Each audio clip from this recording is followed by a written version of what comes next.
গাছ লাগান, পরিবেশ বাঁচান, এই প্রতিপাদ্যকে সামনে রেখে নোয়াখালীর সেনবাগ উপজেলার ৯ নম্বর নবীপুর ইউনিয়নে বৃক্ষরোপণ ও ফলদ গাছ বিতরণ কর্মসূচি অনুষ্ঠিত হয়েছে। 15 আগস্ট 2026 ইংরোজ শনিবার। দিনব্যাপী ইউনিয়নের বিভিন্ন এলাকায় এ কর্মসূচি পালন করেন ৯ নম্বর নবীপুর ইউনিয়ন পরিষদ নির্বাচনে চেয়ারম্যান পদপ্রার্থী ও ৮ নম্বর ওয়ার্ডের বিষ্ণুপুর গ্রামের কৃতি সন্তান, বিশিষ্ট সমাজসেবক ও রাজনীতিবিদ মোহাম্মদ শহীদুল ইসলাম। কর্মসূচির অংশ হিসেবে তিনি বক্সিরহাট থেকে কালারটেক, মমিনুল্লাহ স্কুল, সোমবাড়িয়া বাজার, আইচেরটেকের আশপাশ, কুতুবের হাটবাজার, বিষ্ণুপুর হাকুরটেক ও কচু পুকুরপাড়সহ বিভিন্ন এলাকায় সড়কের দুই পাশে দেশীয় জাতের উন্নতমানের বিভিন্ন ফলদ গাছের চারা রোপণ করেন। পাশাপাশি এলাকার স্থানীয় গণ্যমান্য ব্যক্তিবর্গ ও মাদ্রাসার কোমলমতি শিশুদের মাঝেও বিভিন্ন জাতের ফলদ গাছের চারা বিতরণ করা হয়। এ সময় শিশুদের গাছ লাগানো ও রোপণ করা গাছের পরিচর্যায় উৎসাহিত করা হয়। বৃক্ষরোপণ কর্মসূচিতে পরিবেশের ভারসাম্য রক্ষা এবং ভবিষ্যৎ প্রজন্মের জন্য সবুজ ও সুন্দর পরিবেশ গড়ে তোলার গুরুত্ব তুলে ধরা হয়। Mohammad Shahidul Islam envision 24 TV online news চ্যানেলকে বলেন, গাছ শুধু পরিবেশের ভারসাম্য রক্ষা করে না, ভবিষ্যৎ প্রজন্মের জন্যও গুরুত্বপূর্ণ ভূমিকা রাখে। তাই প্রত্যেকের উচিত নিজ নিজ অবস্থান থেকে বেশি বেশি গাছ লাগানো এবং রোপণ করা গাছের যথাযথ পরিচর্যা করা। স্থানীয় বাসিন্দা ও তরুণ সমাজকে এ ধরনের পরিবেশবান্ধব কার্যক্রমে এগিয়ে আসার আহ্বান জানান তিনি আরও বলেন, শিশুদের হাতে ফলদ গাছের চারা তুলে দিতে এবং বিভিন্ন স্থানে বৃক্ষরোপণ করতে পেরে তিনি অত্যন্ত আনন্দিত। এদিকে স্থানীয় বাসিন্দারা এ উদ্যোগকে স্বাগত জানিয়ে বলেন, সড়কের দুই পাশে ফলদ গাছ রোপণের ফলে একদিকে যেমন পরিবেশের সৌন্দর্য বৃদ্ধি পাবে, অন্যদিকে ভবিষ্যতে এসব গাছ থেকে স্থানীয় মানুষ উপকৃত হবেন। পরিবেশ রক্ষায় এ ধরনের কার্যক্রম ভবিষ্যতেও অব্যাহত থাকবে এমন প্রত্যাশা স্থানীয়দের। মোহাম্মদ শহীদুল্লাহ, আমি মোহর আলী মিয়ার বাড়ি বিষ্ণুপুর ৮ নং ওয়ার্ড থেকে। আমি ৯ নং নবীপুর ইউনিয়নের থেকে চেয়ারম্যান প্রতিদ্বন্দ্বিতা করার জন্য গত 2 বছর আগ থেকে হন হন করে সারা এলাকাতে ঘুরে বেড়াইতেছি। মানুষের দ্বারা দ্বারাও আমি গিয়েছি। ইনশাল্লাহ আমি মানুষের থেকে আশ্বাস পেয়েছি যে আপনি আগান, আমরা আপনার সাথে আছি। আর বর্তমানে সরকার যে বৃক্ষরোপণ কর্মসূচি পালন করিতেছে তার ধারাবাহিকতায় আমিও আমার নিজস্ব অর্থায়নে যা আমার পক্ষে সম্ভব আমি ইনশাল্লাহ বক্সিরহাট থেকে শুরু করি কালার ট্যাগ, মমিনুল্লাহর দোকান, আইসেরগো ট্যাগ, এমনকি কুতুবনাড়ের পূর্ব পাশে বা এই হাকুর ট্যাগে এখানে আমি বৃক্ষরোপণ আমার নিজের হাতে আমি বৃক্ষরোপণ করিতেছি। আর বৃক্ষরোপণ পরিবেশ, গাছ লাগান, পরিবেশ বাঁচান। গাছ লাগাইলে আমাদের পরিবেশ টিকে থাকে এবং গাছ থেকে আমরা অক্সিজেন পাই। আমাদের প্রচুর গাছ যখন লাগাই তখন আমাদের অক্সিজেনের অভাব হয় না, এমনকি মানুষ রোগ ব্যাধি থেকেও মুক্ত থাকে। আজকে আমি আমলা গাছ, আম গাছ, পেঁপে, পেয়ারা, কামরাঙ্গা, এই আমাদের দেশীয় উন্নত মানের গাছ আমি লাগাইছি। এই গাছ লাগাতে গিয়ে আপনাদের কীরকম আনন্দ লাগছে? গাছ লাগাইতে যাই আমার থেকে খুব আনন্দ লাগছে, এমনকি লোকজনও আমাকে আসি উৎসাহ দিয়েছে যে আপনি যে একটা কাজ করতেছেন বৃক্ষরোপণ, খুব মহৎ কাজ করতেছেন। যাই হোক, আমরা আপনাকে ধন্যবাদ জানাই, আপনি এইভাবে গাছ বৃক্ষরোপণ করতেছেন। আগামী দিন আপনার কী পরিকল্পনা রয়েছে? আগামী দিন আমার পরিকল্পনা ৯ নং নবীপুর ইউনিয়ন থেকে আমি ইনশাল্লাহ চেয়ারম্যান পদপ্রার্থী।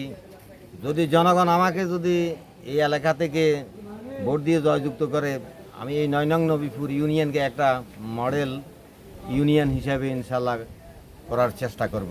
ইনশাল্লাহ যদি অবাধ সুষ্ঠু নির্বাচন হয়, ইনশাল্লাহ আমি 100% আমি ইনশাল্লাহ নির্বাচনে জয়যুক্ত করব।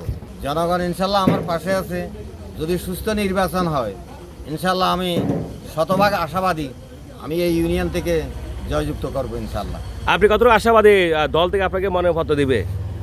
আমি আশাবাদী দল থেকে আমাকেই নমিনেশন বা ইঙ্গিত আমার প্রতি রাখবে। যদি দল আমার প্রতি ইঙ্গিত না রাখে, তাহলেও আমি ইনশাল্লাহ নির্বাচন থেকে পিছপা হব না। অর্থাৎ বলতে চাচ্ছেন যদি দলীয় থেকে যদি কোনো আপনি মনোনয়নপত্র না পান সে থেকে আপনি স্বতন্ত্র ভোট করার আপনার ইচ্ছা বা চিন্তা ভাবনা আছে কিনা? হ্যাঁ, ইনশাল্লাহ আমি স্বতন্ত্র নির্বাচন করব। আমার বোন আনোয়ারা বাহার বর্তমানে রানিং মহিলা মেম্বার বিষ্ণুপুর, গোবিন্দপুর ও দেবীসিংপুর থেকে। আর আমার ভগ্নিপতি মরহুম বাহাউদ্দিন বিয়েছি, উনিও এই এলাকার কর্ণধর ছিল, একজন নেতা ছিল, যেই নেতা যার অভাব আর আমাদের 200 বছরও আগামী ভবিষ্যতেও তার এই অভাব এই এলাকাতে কেউ পূরণ করতে পারত নয়, যে মরহুম বাহাউদ্দিন বিয়েছি। তো আমি আশা করি মরহুম বাহাউদ্দিন বিয়েছির যে অসমাপ্ত কাজগুলা বা মানুষকে অনেক প্রতিশ্রুতি দিয়েছে কিন্তু সে রক্ষা করতে পারে নাই, আমি ইনশাআল্লাহ যদি জনগণ যদি আমাকে এই 9 নং নবীপুর ইউনিয়ন থেকে নির্বাচিত করে, আমি ইনশাল্লাহ বাহাউদ্দিন বিয়েছির যে অসমাপ্ত কাজগুলো আমি ইনশাল্লাহ সমাপ্ত করার চেষ্টা করব। আপনারা আমাকে এই 9 নং নবীপুর ইউনিয়ন থেকে নির্বাচিত করেন, ইনশাল্লাহ বাহাউদ্দিন বিয়েছির অসমাপ্ত কাজগুলো আমি ইনশাল্লাহ পূরণ করার চেষ্টা করুন শতভাগ। আমি যখন ক্লাস 7 পড়ি কুতুবরাট হাই স্কুলে, তখন থেকে আমি রাজনীতি করি। আমি নেতা নুরুজ্জামান যখন জিয়াউর রহমানের পতাকা নিয়ে আমাদের কাছে আসছে হাই স্কুলে, তখন বিষ্ণুপুরের আনিস, দিঘিরার তফজলের ছেলে নাসির, জানামেয়ার ছেলে নুরুজ্জামা, এমনকি আমরা এই 4 জন কুতুবরাট হাই স্কুল থেকে জিয়াউর রহমানের স্লোগান নিয়ে, ধানের শীষ নিয়ে আমরা বাইর হই। এরপরে আমাদের সাথে 2 জন সাথী মরহুম আনিসুর রহমান আর তফজল মেয়ার ছেলে নাসির, 2টা লোকে আমাদের মাঝ থেকে বিদায় হয়ে গেছে। এখন জানা মেয়ার ছেলে নুরুজ্জামান আছে। আমি 1978 সাল থেকে বিএনপির রাজনীতি করি। আমি কোনোদিন দল পরিবর্তন করি নাই, কোনো দলে আমাকে কেউ নিতে পারে নাই। বহু লোভ লালসা দেখাইছে। আমার বোন বাহাউদ্দিন বিয়েছিও আমাকে নিতে পারে নাই, জাতীয় পার্টি বা অন্য দলে না। আমি বিএনপির সক্রিয় রাজনীতি করিতেছি, এমনকি করে আসিতেছি। এই দলের পিছনে আমার লক্ষ লক্ষ টাকা ব্যয় আছে, যেটা উপজেলা চেয়ারম্যান কালাম সাহেব জানে, আমাদের বর্তমান সংসদ সদস্য আমাদের শ্রদ্ধেয় 6 বারের এমপি জনাবউদ্দিন ফারুক ভাই জানে। আমি যখন সৌদি আরব যাব, তখন ফারুক সাহেব আমাকে বিদায় অনুষ্ঠান আইসিরগোটাকে করছিল, এমনকি বক্তব্যে এমপি সাহেবও বলছে যে আমি একটি মাত্র লোক পাইলে শহীদকে পাইছি, সে কোনোদিন আমার থেকে 10টি টাকা চায় নাই। কালাম সাহেবও ঠিক এইভাবে বলছে, শহীদ কখনো আমার থেকে 10টা টাকা চায় নাই, তার নিজের অর্থায়নে সেই রাজনীতি করছে। কোনোদিন কোনো নেতার কাছে এক পেলা ছাড় পয়সা সে নাই, তার টাকা দিয়ে সেই রাজনীতি করছে। আমার টাকা দিয়ে আমি বহু লোকের, যে নেতারা মাইজদি গেছে, সেনবাগ গেছে, এমপি সাহেবের কাছে সমনসি গেছে, বাতের টাকা থেকে শুরু করে রিক্সা ভাড়া আমিয়ে দিছি। কারো থেকে আমি 10 টাকা নিই নাই, আর দিবে বা করতে কারো কাছে নাই, হয়তো আমার কাছে ছিল। আমার আব্বা তখন চট্টগ্রাম স্টিম রেলের চাকরি করতো। আমি রাজনীতিক মাঠে ঘাটে হন করে বেড়াইছি। দলের কোনো কর্মসূচি যখন তখন ওই কর্মসূচি আমিই পালন করতাম। 9 নং নবীপুর ইউনিয়নের নবীপুরের মাঠে আমাদের জনাবউদ্দিন ফারুক এক জনসভা আয়োজন করিয়াছে। তখন বিরোধী দলের লোকেরা এই কর্মসূচি বাস্তবায়ন করতে দিবে না। পরে মামুন সাহেব বলছে, বারবিসির সালার শহীদ মিয়ার হেডন দেখা যাবে কতটুকু, আমাদের সব প্রোগ্রাম সাকসেস করতে হইব। এরপরে আমি কাদিরপুর, তখন টেম্পু ছিল, ওই টেম্পু ভাড়া করি শেখ আহমদ, আবুল হোসেন চৌধুরী, আরও অনেকেই ছিল, আবুল কালাম ছিল। আবুল কালাম তো আমার সাথেই আছিল। আমি সারা রাত্রে হন করে সারা ইউনিয়নে ঘুরি। আমাদের এমপি সাহেবের প্রোগ্রাম আমি সাকসেস করছি নবীপুর হাই স্কুলের মাঠে। তো এই দলের সাথে আমার বহু শ্রমগাম আছে, অর্থনৈতিক ব্যয় আছে, আমার শারীরিক মানসিক থেকে শুরু করি। আর কি করছি না করছি আমার বিষ্ণুপুর গ্রামের জনগণও জানে। এমনকি আমার বস এমপি সাহেব বা উপজেলা চেয়ারম্যান এরা তো জানে, এমপি সাহেবও জানে, এলাকার জনগণও জানে আমি রাজনীতির সাথে আমি কতটুকু সংক্ষিপ্ত ছিলাম।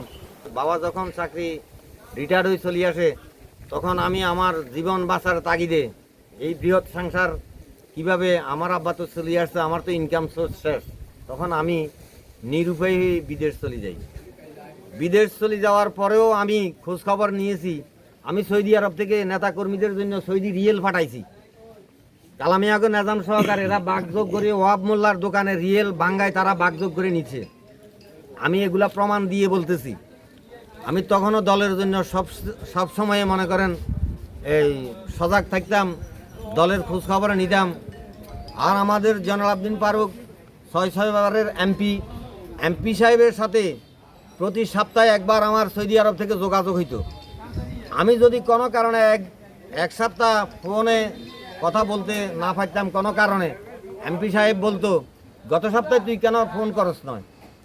বলছি ভাইয়া আমার ঝামেলা ছিল, এই জন্য উনার ভাইয়ের মতোই জানে। আর এমপি সাহেব দক্ষিণ অঞ্চলে যখন আসে, আমার বাড়িতে আসে, আমাদের উপরে এমপি সাহেবের আশ্বাস বিশ্বাস, এমনকি আমরা এই এলাকার বিএনপির কর্ণধর, বিএনপির পরিবার, আমাদেরকে বিএনপির পরিবার হিসাবে আমাদের মাননীয় এমপি সাহেবও জানে। তাই আমার বিরুদ্ধে বর্তমানে কিছু লোকে কিছু প্রপাগান্ড করিতেছে, যেটা আসলে সহ্য করার মতো নয়। তারপরও আমি সহ্য করিতেছি। যেখানে আমার বিগ বস এমপি সাহেবে জানে আমি কি দল করি, কি দল করিতেছি, তাই আমি এলাকার সাধারণ লোকজনকে কি বলবে এগুলো আমার জানার বিষয় নয়। আমি অতীতেও বিএনপি ছিলাম, বর্তমানেও বিএনপি করি, এমনকি ভবিষ্যতেও আমি ইনশাল্লাহ বিএনপি করব। আমি আমাদের মহান নেতা জয়নাল আবদিন ফারুক ভাইয়ের সাথে আছি, থাকব। যতদিন বাঁচব ততদিনেই বিএনপি রাজনীতি করে যাব। আর এলাকার গরিব দুঃখী মানুষের প্রতি আমার অকৃত্রিম ভালোবাসাই থাকবে। মানুষের পাশে আমি দাঁড়ানোর চেষ্টা করব। আজকের মতো আমি বৃক্ষরোপণ কর্মসূচির সমাপ্ত ঘোষণা করিতেছি এই হাকুরটাকে। আসসালামু আলাইকুম।